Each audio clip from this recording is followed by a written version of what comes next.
Hello बच्चों, तो भाई फार्माकोलॉजी में आज जो टॉपिक है दैट इज म्यूकोलिटिक एजेंट और ये टॉपिक है चैप्टर 7 का लास्ट। देखो ब्रोंकोडायलेटस भी हमने पढ़ लिया, एक्सपेक्टोरेंट पढ़ लिया, एंटीटसिव पढ़ लिया और ये है लास्ट म्यूकोलिटिक। इसके बाद ये टॉपिक खत्म हो जाएगा, मींस हम 50% से एबव लगभग पहुंच गए। देखो सिंपल सी बात है, क्या कहना चाहता है म्यूकोलिटिक। देखो ब्रोंकोडायलेटस में हमारी जो ब्रोंकियल्स थी उनको हमने डायलेट कर दिया, ठीक, तो रेस्पिरेटरी ट्रैक्ट एकदम क्लियर हो गया। एक्सपेक्टोरेंट की बात की जाए तो एक्सपेक्टोरेंट में जो कफ था, जो स्पुटम था, उसमें सिक्रीशन करके उसको हमने लूज कर दिया और कफिंग करके उसको हमने बाहर निकाल दिया।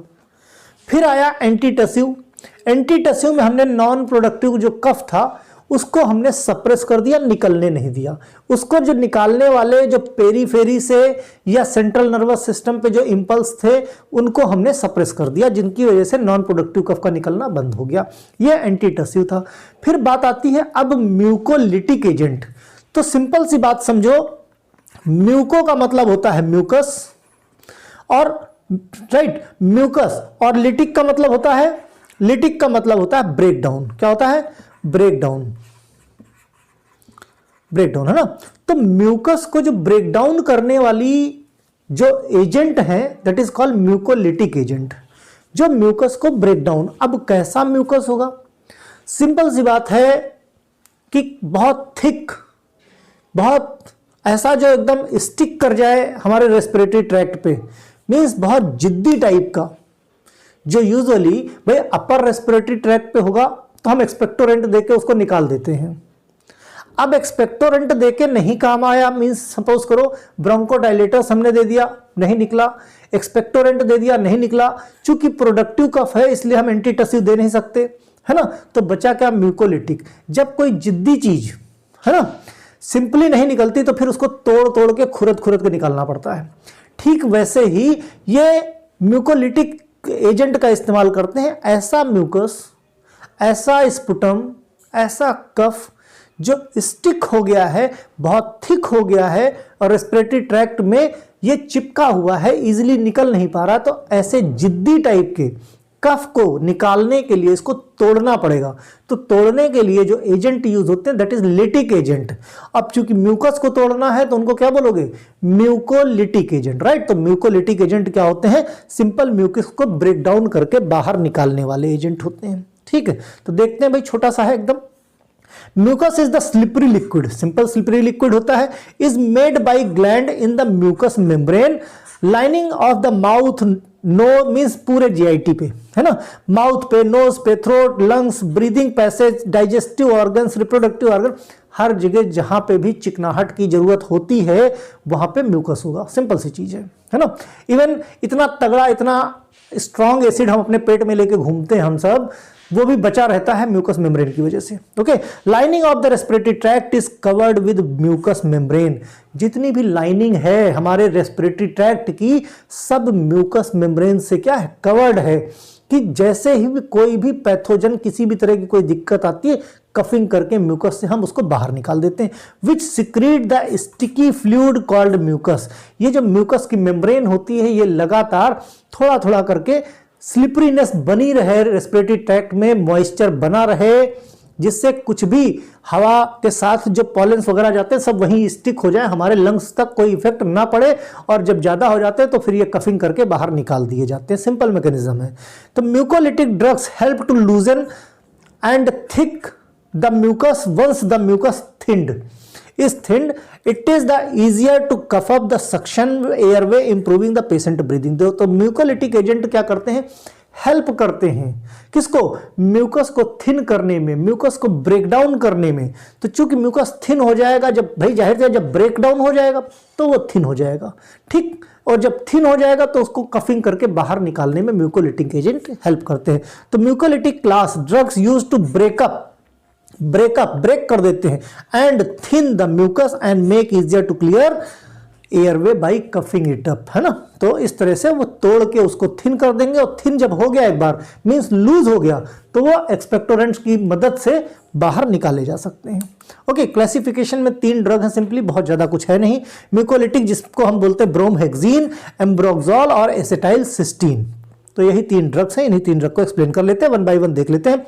ब्रोमहेक्सिन देखो करते क्या है, फार्माकोलॉजिकल एक्शन समझ में आ गया हमको, ठीक। अदर पार्ट्स में बॉडी के कोई खास इनका इफेक्ट नहीं होता, इसलिए वो डिस्कस नहीं करना। तो ब्रोमहेक्सिन क्या है, म्यूकोलिटिक एजेंट होते हैं, treatment of respiratory disorder associated with excessive cough, excessive mucus. और एक्सेसिव म्यूकस कौन सा, जिद्दी टाइप का, थिक वाला, ठीक। मोड ऑफ एक्शन की बात करें तो ये सिंपली जो बॉन्डिंग होती है म्यूकस की एक दूसरे के बीच में, भाई जाहिर सी बात है म्यूकस भी तो जुड़ा होगा ना, तो उनके बीच में जो फाइबर्स की बॉन्डिंग होती है, उन बॉन्डिंग को ये ब्रोमहेक्सिन डीपॉलीमरेज ये उन बॉन्डिंग को ब्रेक कर देता है।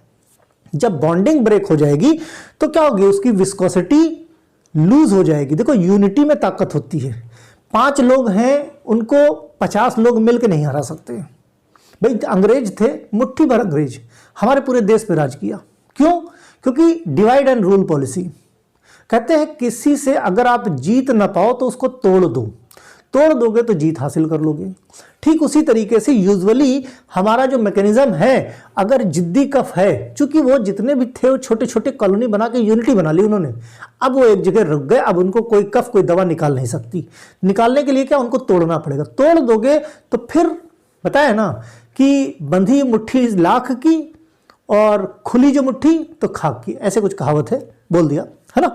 Decreasing the viscosity allowing the remove, और जैसे ही ये मुट्ठी खुल गई, जैसे ही उसके बॉन्ड्स ब्रेक हो गए, वो विस्कस हो गया, फिर आराम से चेस्ट फिजियोलॉजी के थ्रू वो नॉर्मली बॉडी से बाहर चले जाएंगे। डोज की बात करें इसमें 8 mg TDS में दिन में 3 बार, बच्चों के केस में 1 से 5 साल का बच्चा है तो 4 mg दिन में 2 बार BD, और 5 से 10 साल का है तो 4 mg TDS दिन में 3 बार दिया जाता है, राइट। तो ये डोज की बात हुई किसकी, ब्रोमहेक्सिन की।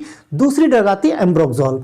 एम्ब्रोक्सोल जो है वो ब्रोमहेक्सिन का ही मेटाबोलाइट है, systematically active as a mucolytic agent, break down करता है एसिड म्यूकोपॉलीसैकेराइड फाइबर्स। ये वही फाइबर्स हैं एसिड म्यूकोपॉलीसैकेराइड्स, जो फाइबर्स आपके अंदर जो कफ है उसको, या जो क्या बोलते हैं उसको, म्यूकस है, उसको ब्रेक, उसको क्या ज्वाइंट करके रखते हैं। तो ये फाइबर्स को ब्रेक करने का काम एम्ब्रोक्सोल करता है।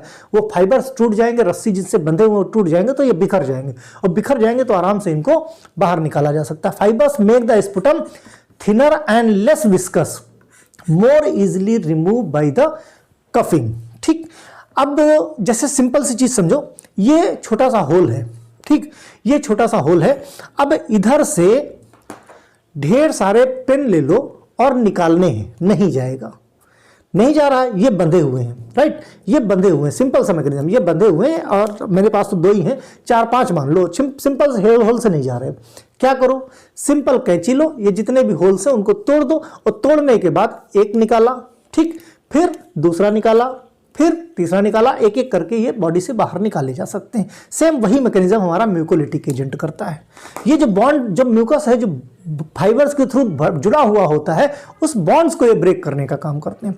एक्शन क्या है, substance of the muco active drugs, it restore the physiological clearance mechanism of the respiratory tract.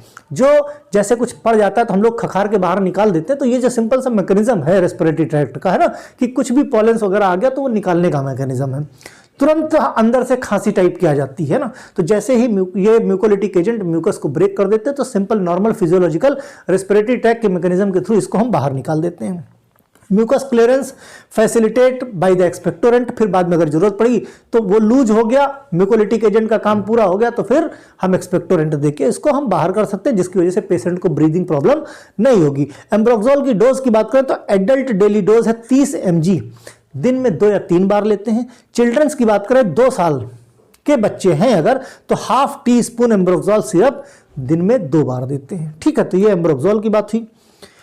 Next drug आती है एसिटाइलसिस्टीन, यानी लास्ट ड्रग। ये भी most common type mucolytic agent है, जिनको N-एसिटाइलसिस्टीन बोलते हैं। ये भी म्यूकस को ब्रेक करने, lubricant, many part, body, mouth, throat, lungs, इन सब जगह से म्यूकस को क्या ब्रेक करके, जहां जहां जिद्दी म्यूकस है उन सबको ब्रेक करके बाहर निकालने का काम करता है। अल्टीमेटली म्यूकोलिटिक एजेंट का मतलब याद रखो, वही एंड पॉइंट है। डोज क्या, acetylcysteine available in rubber stoppered glass vial में है, ओके, कंटेनिंग 10 ml या 30 ml का सॉल्यूशन होता है। इस 20% solution diluted with sodium chloride. कई बार इसको नेबुलाइजेशन में भी इस्तेमाल किया था। नेबुलाइजेशन 1 to 10 ml 20% सॉल्यूशन या 2 से 20 ml 10% सॉल्यूशन गिवन बाई 2 से 6 घंटे में। अगर किसी को इस तरह की ब्रीदिंग प्रॉब्लम है जहां म्यूकोलिटिक एजेंट देने की जरूरत महसूस हो रही है तो एसिटाइलसिस्टीन की नाम की ड्रग से पेशेंट को 2 से 3 बार दिन में नेबुलाइज कराया जाता है, जिससे पेशेंट को काफी रिलीफ मिल जाता है, राइट।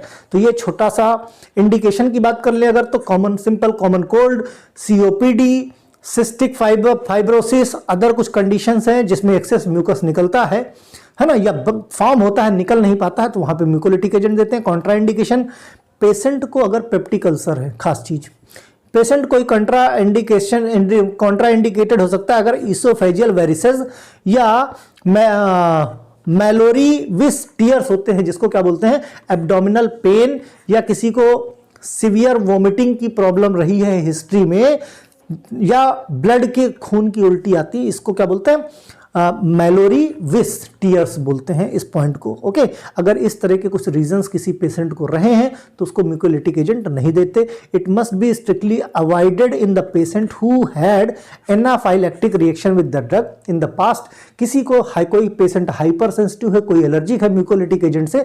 ऐसे पेशेंट को ये म्यूकोलिटिक एजेंट बिल्कुल इस्तेमाल नहीं करने चाहिए, ठीक है। तो ये छोटा सा टॉपिक था, इसी के साथ 7 चैप्टर हमारे पूरे कंप्लीट हो गए फार्माकोलॉजी में। अगर किसी तरह की कोई समस्या है तो कमेंट सेक्शन में लिख सकते हो। Okay, bye.